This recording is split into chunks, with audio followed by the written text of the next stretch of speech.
That's what I hate about battery-operated clocks. It's the Tweety clock that my daughter has. I'm trying to figure out how to fix it.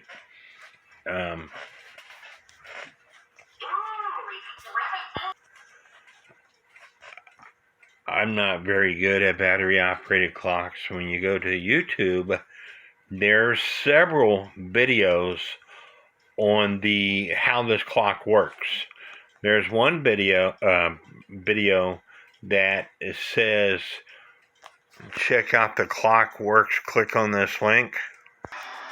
When you click on the link where it says, see this awesome clock and more unbelievable items, too bad.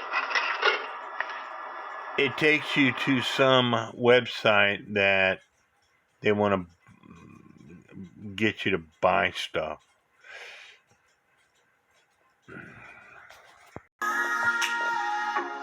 But there are several links that shows you how the clock works.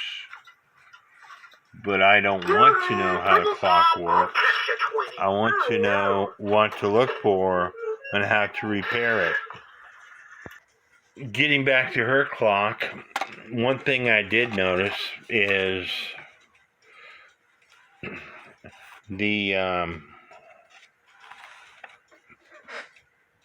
a wire missing here for the negative side. So I don't know whether it was made that way or whether the wire came off. And looking at these wires, it doesn't look like any of them came off. But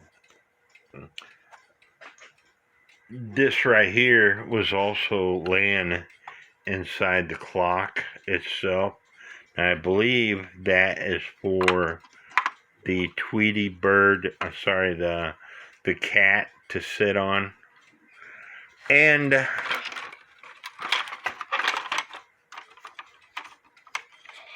I don't know how the Tweety bird goes up in the air. So, I